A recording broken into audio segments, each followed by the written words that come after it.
আমার কিছু সিক্রেট টিপসের সাথে আজকে আপনাদেরকে একদম পারফেক্ট পুডিং বানিয়ে শেখাবো। এইভাবে যদি আপনারা পুডিং বানান 100% আপনাদের পুডিংটা পারফেক্ট হবে ইনশাল্লাহ।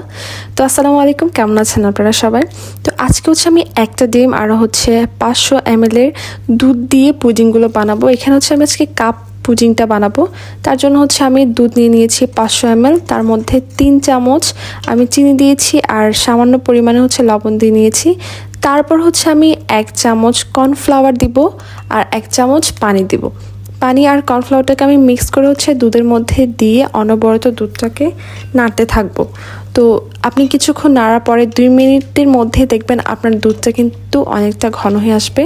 আর অবশ্যই কর্নফ্লাওয়ারের মধ্যে কিন্তু আপনারা যে নর্মাল পানিটা আছে সেটা দিবেন, গরম পানি দিতে যাবেন না, তাহলে কিন্তু দলা পেকে যাবে। তারপর হচ্ছে দেওয়ার পরে খুব সুন্দরভাবে আপনারা দুধটাকে সাথে সাথে নাড়াচাড়া করে মিশিয়ে নেবেন। আর এখানে হচ্ছে আমি একটা ডিম নিয়ে নিচ্ছি। ডিমটা অবশ্যই ফ্রিজ থেকে বের করে রাখবেন আধা ঘন্টা আগে, রুম টেম্পারেচারে যাতে থাকে ডিমটা, তাহলে কিন্তু পুডিংটা পারফেক্ট হবে। তারপরে আমি এখানে ডিমটাকে খুব ভালো মতো সুন্দর মতো ফেটিয়ে নিচ্ছি।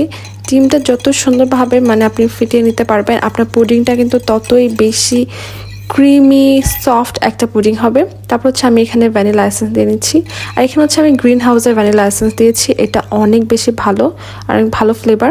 এখানে হচ্ছে আমি 7টা কাপ নিয়েছি, এগুলোতে আমি পুডিং বানাবো। আর আমি যে পরিমাণে পুডিং বানাচ্ছি সেখানে আমার 7টা কাপ একদম পারফেক্ট। তারপর হচ্ছে আমি আমার যে ক্যারামেলটা আছে, ক্যারামেলগুলো হচ্ছে আমি প্রত্যেকটা ছোট ছোট যে মোল্ডগুলো আছে মোল্ডের তলানিতে দিয়ে নিচ্ছি। যেহেতু এটা ক্যারামেল পুডিং, অবশ্যই ক্যারামেল তো দিতেই হবে। সবগুলোতে আমার দেওয়া শেষ হয়ে গেছে। তারপর হচ্ছে আমি যে ডিমটা ফেটিয়ে এক সাইডে রেখেছিলাম সেটাকে আরেকটু ভালো মতো ফেটিয়ে নিব। আর তারপর আমি যে দুধটাকে রেডি করেছিলাম সেই দুধটা আমি ডিমের মধ্যে দিয়ে নেব। দুধটা যাতে একদমই ঠান্ডা থাকে, গরম দুধ যদি আপনি ডিমের মধ্যে দেন তাহলে কিন্তু ডিমটা একদম ফেটে যাবে, তখন কিন্তু পুডিংটা আর হবে না। তো খুব ভালো মতো মিশিয়ে, ভালো মতো যত মিশাবেন তত কিন্তু পুডিংয়ের টেক্সচারটা ভালো আসবে। টেস্ট যাতে ভালো আসে সেজন্য এখানে আমি 1 চামচ গুঁড়া দুধটা দিয়েছি। গুঁড়া দুধ দিয়ে আমি বেশ কিছুক্ষণ খুব ভালো মতো মিশিয়েছি। দেখেন এটা অনেক বেশি ঘন হয়ে গেছে। তারপরে হচ্ছে আমি প্রত্যেকটা বাটিতেই যে মোল্ডগুলো রেডি করেছিলাম ক্যারামেল দিয়ে, সেগুলোতে হচ্ছে আমি আমার রেডি করা যে পুডিংয়ের যেটা লিকুইডটা আছে সেটা দিয়ে নিয়েছি। তারপর এখানে হচ্ছে আমি গ্যাসের চুলাইটা বানাবো। তো যে রাইস কুকারটা আছে, রাইস কুকারের যে স্টেইনটা আছে আমি একসাথে বসিয়ে দিয়েছি। বসিয়ে দেওয়ার পর আমার যে পুডিংগুলো আছে আমি সবগুলো এক এক করে স্টেইনের মধ্যে দিয়ে নিব। দিয়ে দেওয়ার পর হচ্ছে আমি ঢাকনা দিয়ে এই পুডিংটাকে 25 থেকে 30 মিনিটের মতো আমি এটাকে ভালো মতো একটু সেদ্ধ করে নেব। তো সেদ্ধ করা হয়ে গেছে আমার 30 মিনিট।